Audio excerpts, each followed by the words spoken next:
welcome back to a brand new, hot off the press London weekend show.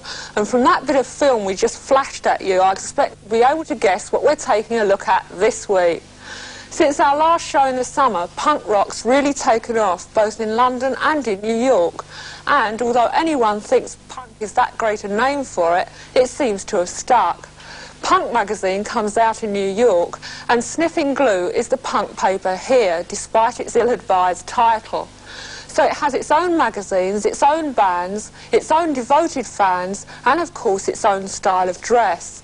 Even the conventional music papers like Melody Maker and NME have written columns about the latest cult, and it's just popping up in the national press. But what's punk all about? We went to a gig by the Sex Pistols just off Leicester Square to see what a punk rock evening was like.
Well, the first thing you notice is that punk rock fans look as devastating as their music sounds. Torn clothes are held together with safety pins. There's lots of black leather and bizarre hair, and the whole idea is to shock outsiders. Saying we're not going to take this anymore, we're not going to take this shit people are dishing out. In that sense it's violent, but it isn't hurting people, it isn't really hurting people. It's just some of the bloody fools that come along and see it, you know, react against it. Listen, I went to see Led Zeppelin film last week. I don't, you know, Peter Grant could beat me up, but I fell asleep 4 rows from the front. You don't yawn, you don't have to pay £5, and you're not one of 10,000 people. What's your dress made from? You know, you feel one of the crowd. What do you do? What do I do? Typing. You're not a mouse, you know, like Mike Oldfield fans, you know? It's a different ball game now. It's all over that. It's all over. Well, people have got worked up over plenty of musicians, from Elvis Presley wiggling his pelvis in the 50s to the Rolling Stones 10 years later. So what have the Sex Pistols got that provokes the same reaction? You would have thought that people couldn't be upset by much in 1976. Let's take a look at the path of pop music over the last 15 years and try to discover why punk rock has found so many fans.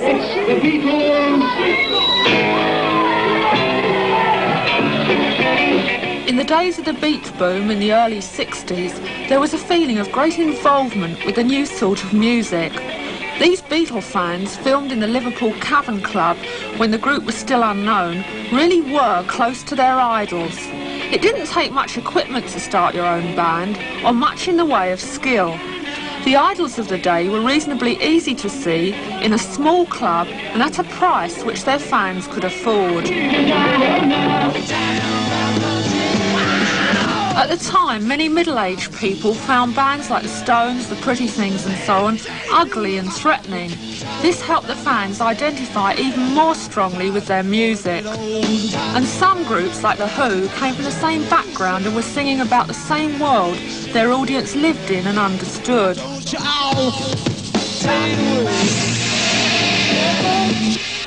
But as time passed and the bands grew wealthier, they became more remote from their audience. For many, this film is the closest they will get to a Led Zeppelin concert. Admission prices have gone up, and the music has become complicated and less accessible to would-be musicians. Hey, mama said the way you move will make you sweat, gonna make you groove. In reaction to this increasing remoteness of musicians from their fans, pub rock circuits developed in the 70s, where anyone could buy a drink and see a band.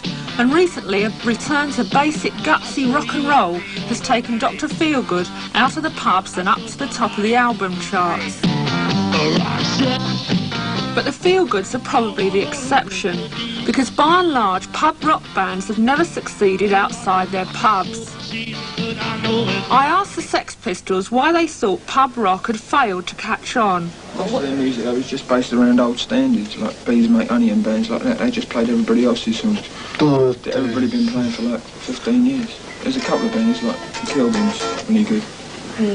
They were all mostly country and western and rhythm and blues.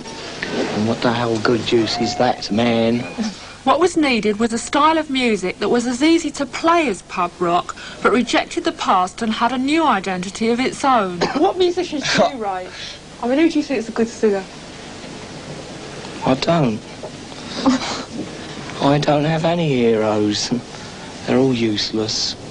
Well, there's no bands around, is there? None. None that are accessible. Well, before you... Unless you pay a $5 to see them, and then you can't see them. And what sort of people came to see you in the beginning? Well, no one knew us at the beginning. It was just whoever was there when we turned up. Because we used to turn up with our equipment and just like crash in and do the gigs. Nobody knew we was playing until we got there. We didn't even know, actually. Well, you reckon that was the only way to get a gig, was just to turn up first? And... Yeah, that's how we can get gigs. Fucking pushing. Come Still here. can't get them. No, I'm sure. How come Come on, Charlie. No. What, when you stood up and started singing the first time, what happened? I mean...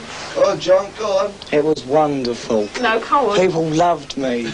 They threw flowers. Well, look, I saw you the 6th time, and people were quite shell-shocked. Well, then you know yourself, don't you?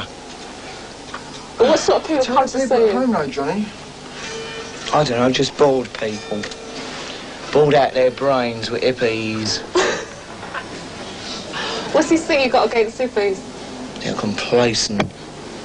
You were just attacking Top of the Pops and the sort of bands that are on there. What, do you think they're relevant to the kids 16, 17? Of course they're not. Relevant to their mums and dads, but that's about all. What about bands like Rod Stewart? What about him? Mums and dads, yeah. He's all round, isn't he? All round entertainment. He's an old Things really started to move for the Sex Pistols when they were spotted by promoter Ron Watts, who gave them a booking at the 100 Club in Oxford Street. I saw them at High Wycombe. It was interesting because they really managed to upset the crowd, or most of the crowd. And they had some of their followers with them who looked like people I'd never seen before in my life. What did they look like? Oh, amazing. They had this multicoloured hair and they had clothes on which had been ripped to pieces and put back together with safety pins. And it was very bizarre. It's beyond anything that I'd seen. Beyond anything that had hit High Wycombe before? Yeah, probably since as well. What happened when they played down here? Well, the first time they played, their audience turned out, the Bromley lot with the multicoloured hair again and what have you. And it was good. We hadn't seen anything like it, and so we thought, well, we'll give it a try again. And there weren't very many people come in at first, you know. The first sort of half dozen gigs were very average in support, you know. Any other band would have done as many people. But it's the actual followers that did it, you know, that turned the key. We've been there for 5 years or more just waiting for this to happen, and now it's happened.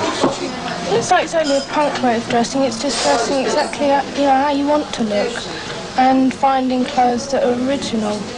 not like wearing everything that everyone else wears, you know, looking just a bit different. Have you tried to get band together? Yeah, I did the 100 Club, the punk festival. Susie and the Banshees. What did you sing? The Lord's Prayer via Twist and Shout, Knocking on Heaven's Door, and a bit of Deutschland, Deutschland über alle. And what went down the best? All of it. It got boring in some parts, but it picked up. And who was backing you up? Sid Vicious on drums, Steve Spunker on bass, Marco on guitar, and me just doing the vocals. Are you a singer? Yeah. Had you sung before? Not on stage, no. Did you think that was important? No. You know, you can rehearse for 2 days in the garage and not having played before and go out and do a gig. You know, it was like that before, though, wasn't it? The skiffle was like that. The skiffle was very important in British music. That's where all the groups came from. How can you tell a good punk rock band from a bad one? Well, the audience judge that, I think. I mean, what do you think's produced punk rock? Why is it sort of sprung up? It had to. It was the only thing that could happen. I mean, it was the only thing that didn't come from the industry. It came from the kids themselves. Something had to come from the kids. You know, the industry had run out of ideas. That's why they had rock and roll revivals every other year. But what is it that the punk rock bands are saying that makes them a part and a reflection of their generation? We'll be back with the words of the musicians and their audiences, and, most important, more of the music itself after a break.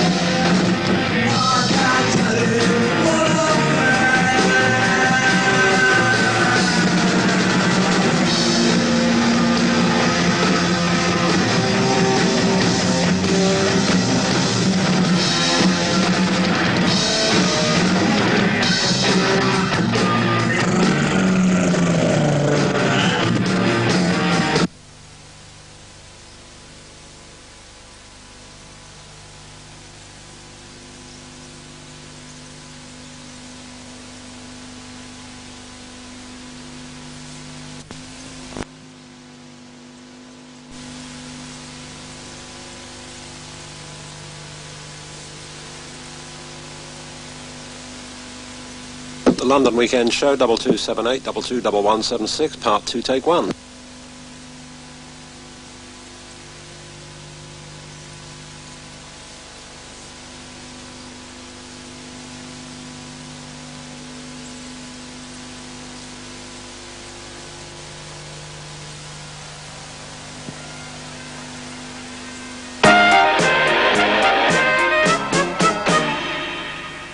Welcome back, punksters. In the first half, we saw how rock stars have become more and more distant from their audiences.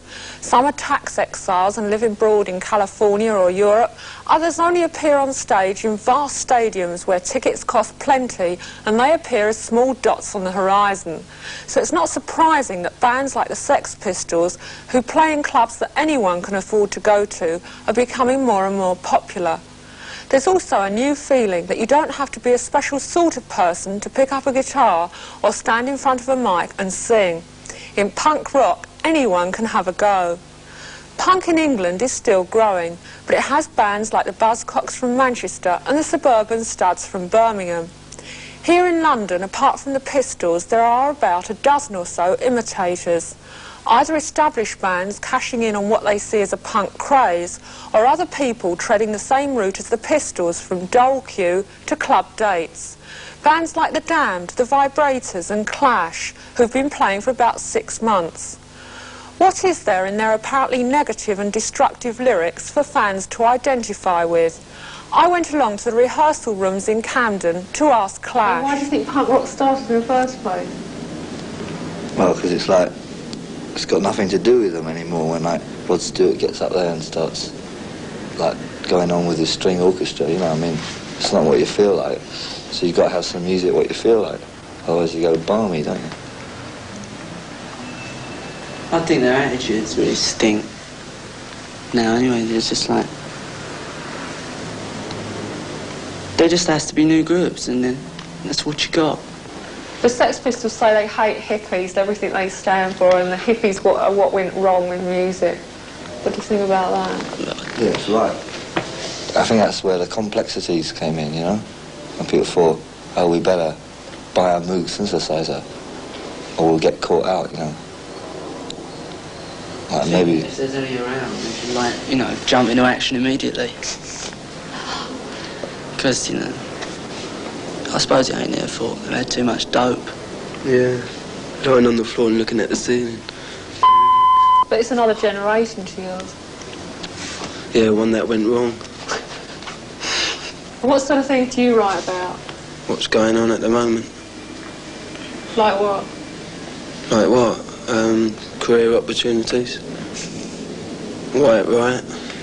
Yeah, tell me about White Riot. What's it about? Notting Gate. Like, you know that riot they had? Well, we was down there, me and him, and we got searched by policemen looking for bricks, like, and then later on we got searched by Rasta looking for pound notes in our pockets, so... And all we had was bricks and bottles. But still.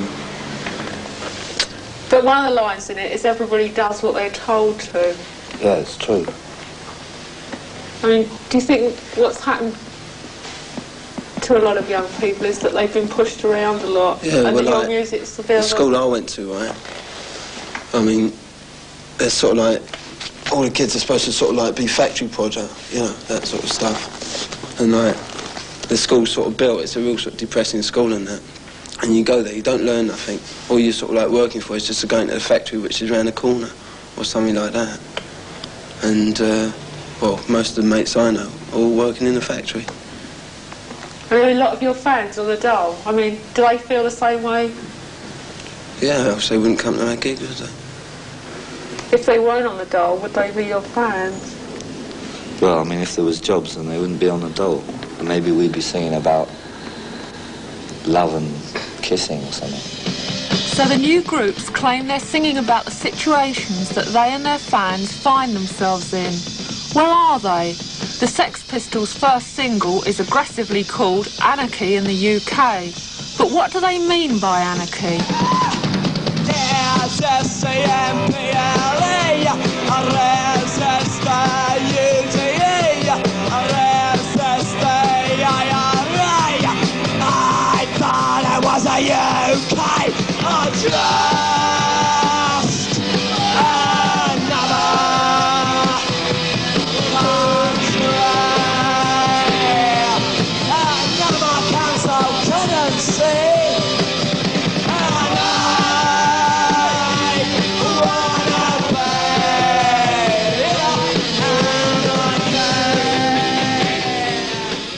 What do you mean? Do you mean you actually want to destroy them, or you want to... Wipe them out.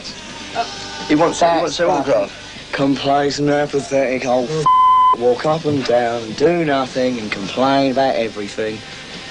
And watch Top of the Pops and send their boring little letters into Melody Maker week after week.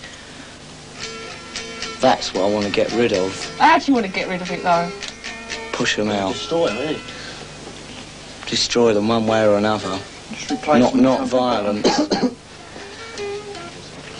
Get rid of them. But don't you get off on causing fights? Where you heard that from? Oh, gosh, it's really rubbish. No, we're nice. It's just the same as when it was before, when they had the Stones and the Who and they came along and they thought they were great because they destroyed everything that went before them. But now they can't take it because we're destroying everything that's gone before us. That's all it is. It's not violence, it's just excitement causes it most of the time, you know. When we're playing, people get excited and worked up. That's because people aren't even used to people standing up and jumping around. They just want them to sit down all the time.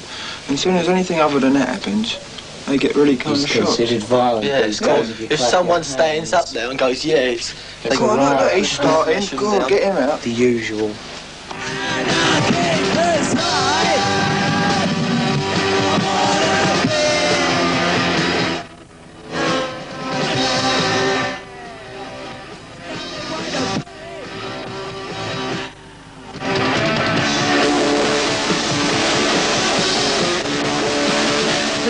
Violence at punk rock gigs may have been exaggerated, but they were undoubtedly based on fact. And they've led to a situation where some fans expect and even demand trouble. Ron Watts, who first introduced punk rock to London, now supports a ban on it. I asked him if he wasn't going to lose out by banning such a booming fashion. Yeah, that's true. But the club has a long-standing reputation, and there is a lunatic fringe that follows them that, you know, that are liable to be violent, and we can't have those people.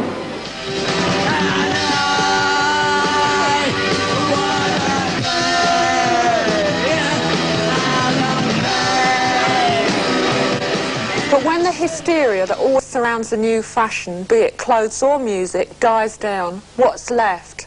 And is the much publicised violence at punk rock gigs really any worse than at other equivalent events? So far, the punk scene seems to have avoided the premeditated confrontations of the Teddy Boys and of the Mods and Rockers. Is Johnny Rotten the new David Bowie, or will all his tough lyrics and aggression just look dated next year? Right now, the punk musicians can make out that they're just the same as their fans, because most of them still are, and they can sing about getting rid of the establishment because they're not part of it. But what happens if they do make it and get big and successful? What would success do to Johnny Rotten? I mean, the day Johnny Rotten goes back on the words he writes in his songs is the day he dies, and I know that for a fact. So it's a ridiculous question to ask. You know, they're just very, very committed. They're in this band because they're committed. They formed it. It's the reason they're the whole founders of the new scene in music, because they thought, we're bored with what's happening, we're going to do something. That's why they are the best band in it, because they're the originators. Don't accept the old order. Get rid of it. What do you think about bands like the Stones? I don't. I don't even consider them a band. They're more like a business. What a business. Yeah, but surely by making a record, you're on the way to becoming part of the system. No. Not if you don't let yourself. But supposing your record's a success. Yeah. I mean, which there are big chance it will be. Oh, and okay, everyone. Supposing you make a lot of money, how are you going to be different from the Stones? I don't need a Rolls Royce. I don't need a house in the country. I don't need to live in the south of France. I'm happy as I am, and I'm going to carry on. Finsbury Park with these bands. Don't live in Finsbury Park.